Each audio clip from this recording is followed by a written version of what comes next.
আসসালামু আলাইকুম। ইতিমধ্যেই কৃষি তথ্য সার্ভিসে নতুন একটি সার্কুলার প্রকাশিত হয়েছে। এই বিষয়ে বিস্তারিত আলোচনা করার পূর্বে এখন পর্যন্ত যারা আমাদের এই চ্যানেলের নতুন সদস্য আছেন তারা অবশ্যই চ্যানেলটি সাবস্ক্রাইব করে পাশে থাকা বেল আইকনটি অল করে দিন। এই সার্কুলারে সর্বপ্রথম যে পদটি রয়েছে পদের নাম অ্যাসিস্ট্যান্ট এডিটর, সহকারী সম্পাদক, ১২তম গ্রেডে জনবল নিয়োগ প্রদান করা হবে। বয়স সর্বোচ্চ ৩২ বছর পর্যন্ত আবেদন করতে পারবেন। পদ সংখ্যা রয়েছে একটি। শিক্ষাগত যোগ্যতার ক্ষেত্রে যে কোনো বিষয় থেকে স্নাতক পাস থাকতে হবে এবং অভিজ্ঞতার ক্ষেত্রে জার্নালিজম এবং লিটারেরিতে যাদের অভিজ্ঞতা রয়েছে তারা এই পদের জন্য আবেদন করতে পারবেন। দ্বিতীয় নম্বর যে পদ রয়েছে পদের নাম কম্পোজিটর, ১৬তম গ্রেডে জনবল নিয়োগ প্রদান করা হবে। শুধুমাত্র এইচএসসি পাস থাকলে আবেদন করতে পারবেন। এছাড়াও যাদের রিনিউড প্রেসে ২ বছর কাজের বাস্তব অভিজ্ঞতা রয়েছে তারা এই পদের জন্য আবেদন করলে তাদের শিক্ষাগত যোগ্যতা এবং বয়স শিথিলযোগ্য। তৃতীয় নম্বর যে পদ রয়েছে পদের নাম ক্যাশিয়ার কাম অ্যাকাউন্টেন্ট, এই পদের জন্য ১৬তম গ্রেডে জনবল নিয়োগ প্রদান করা হবে। পদ সংখ্যা রয়েছে একজন। শিক্ষাগত যোগ্যতার ক্ষেত্রে শুধুমাত্র এইচএসসি পাস থাকতে হবে এবং ২ বছর কাজের বাস্তব অভিজ্ঞতা থাকতে হবে। চতুর্থ নম্বর যে পদ রয়েছে পদের নাম প্রুফ রিডার, এই পদের জন্য ৩২ বছর পর্যন্ত আবেদন করতে পারবেন।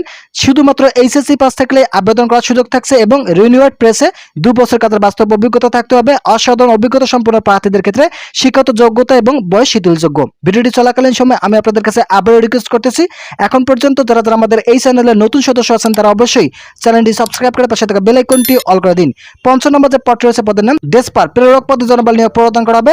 শুধুমাত্র এইচএসসি পাস থাকতে হবে। অভিজ্ঞতা সম্পন্ন প্রার্থীদেরকে অগ্রাধিকার প্রদান করা হবে। ষষ্ঠ নম্বর যে পদ রয়েছে পদের নাম পেইন্টার, ১৬তম গ্রেডে একজন জনবল নিয়োগ প্রদান করা হবে। শুধুমাত্র এসএসসি পাস থাকলে এই পদের জন্য আবেদন করতে পারবেন এবং ২ বছরের কমার্শিয়াল আর্ট এবং পেইন্টিং কাজের অভিজ্ঞতা থাকতে হবে। সপ্তম নম্বর যে পদ রয়েছে পদের নাম পেইন্টার, ১৬তম গ্রেডে জনবল নিয়োগ প্রদান করা হবে। অষ্টম শ্রেণী পাস থাকলে এই পদের জন্য আবেদন করতে পারবেন। এছাড়াও কর্পোরেট হিসাবে ট্রেড কোর্সের সনদপ্রাপ্ত ২ বছর কাজের বাস্তব অভিজ্ঞতা থাকতে হবে। অষ্টম নম্বর যে পদ রয়েছে পদের নাম ডার্ক রুম সহকারী, ১৮তম গ্রেডে জনবল নিয়োগ প্রদান করা হবে। শুধুমাত্র এসএসসি পাস থাকলে আবেদন করতে পারবেন। সমমান পরীক্ষা উত্তীর্ণ সহ যে কোনো রিনিউড সরকারি, আধা সরকারি প্রতিষ্ঠানে অথবা স্বীকৃত প্রতিষ্ঠানে কমপক্ষে ৩ বছর কাজের বাস্তব অভিজ্ঞতা থাকতে হবে। অসাধারণ অভিজ্ঞতা সম্পন্ন প্রার্থীদের ক্ষেত্রে শিক্ষাগত যোগ্যতা শিথিলযোগ্য। তো বন্ধুরা, যারা এই সার্কুলারে আবেদন করবেন তাদেরকে অবশ্যই আগামী ৪ মে ২০২৫ তারিখ বিকাল ৫ ঘটিকার মধ্যে সরকারি রেজিস্টার ডাকযোগে পৌঁছাতে হবে।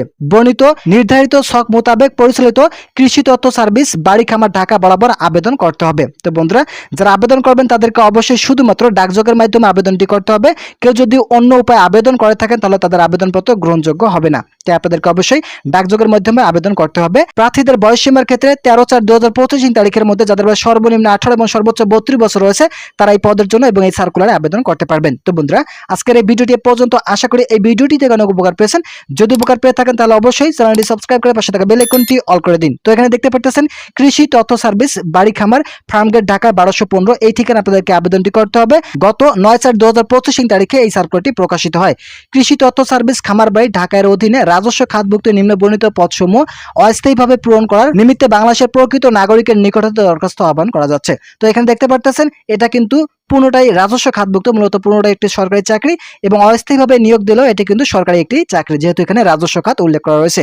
তো যারা আবেদন করবেন তারা দ্রুত সময়ের মধ্যে আপনাদের কাঙ্ক্ষিত আবেদনগুলি সম্পন্ন করুন। আজকের এই ভিডিওটি পর্যন্ত। ভালো থাকুন, সুস্থ থাকুন।